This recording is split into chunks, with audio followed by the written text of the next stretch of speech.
ادھر ہمارا جو اللہ فرما رہے ہیں کہ یہودیوں کا جو ہے چال کہ ایمان لا کر مرتد ہو جانا، یہ سلسلہ، یہ سازشیں جو تیار کی گئی تھی یہودیوں کے چند افراد اعلانیہ طور پر مسلمان ہو جائیں، پھر چند دنوں بعد اس دین سے، اسلام سے مرتد، جس طرح قادیانی ہیں اور جس طرح یہ آپ کو پتہ ہے گلگت میں اور اسکردو میں اور خنزہ میں اسماعیلی ہے، تو یہ دعویٰ کرتے ہیں. اور یہ قادیانی بھی جب باہر ممالکوں میں تبلیغ کرتے ہیں تو اسلام پیش کرتے ہیں، لیکن ناخواندہ لوگوں کو بے دین اصل دین سے ہٹا دیتے ہیں. تو اسی طرح یہ یہودیوں کا بھی یہی سازش تھی کہ چند دنوں کے لیے مسلمان اور پھر دین اسلام سے مرتد ہو جائیں. اس سازش کا پس منظر یہ تھا کہ یہود عرب بر میں علوم شریعہ کے عالم مشہور تھے، کہ یہود اپنے سوا دوسرے سب لوگوں کو امی، ناخواندہ لوگ کہہ کر پکارتے تھے. یہودیوں کے مسلمان ہونے کے بعد پھر سے مرتد ہونے سے عام لوگوں میں خود بخود یہ تاثر پیدا ہو جائے گا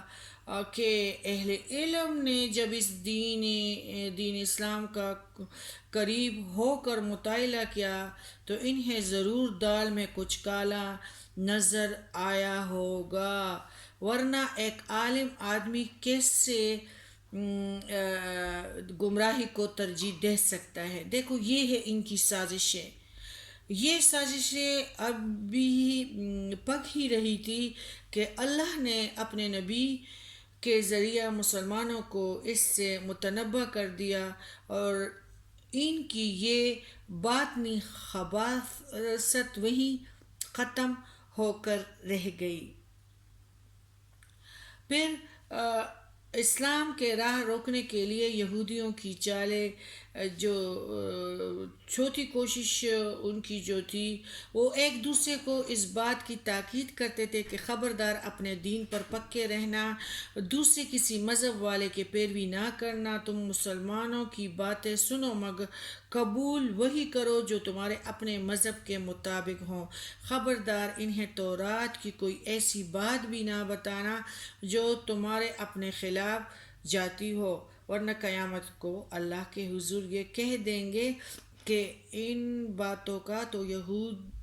خود بھی اقرار کیا کرتے تھے. اللہ نے ان کی جواب میں اپنے پیارے پیغمبر حضرت محمد صلی اللہ علیہ وآلہ وسلم سے فرمایا، ان سے کہہ دیجئے کہ تم جو ہدایت کے ٹھیکیدار بنے پھرتے ہو تو یہ تو بتاؤ کہ یہ ہدایت تمہیں ملی کہاں سے ہے؟ اگر اللہ ہی کی طرف سے ملی ہے تو کیا دوسروں کو ایسی ہی ہدایت کے احکام اللہ نہیں بتا سکتا؟ بالخصوص اس صورت میں کہ تم اللہ کے احکام کے جو ہر قسم کی بددیانتی پہ اتر آئے ہو. پھر اس طرح ہوا کہ سب کوششوں اور شرارتوں کا جواب اللہ نے ہی دیا. بے شک ایک وقت تھا کہ جب اللہ نے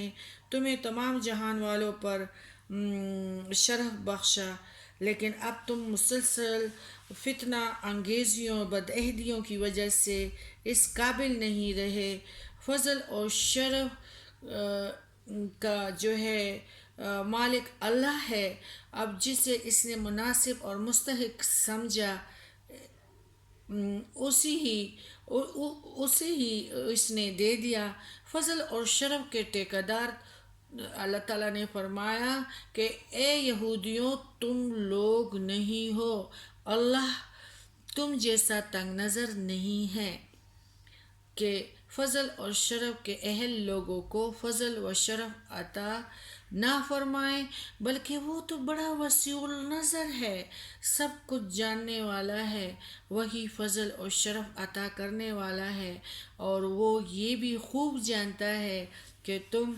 اب اس عز و شرف کے اہل نہیں رہے.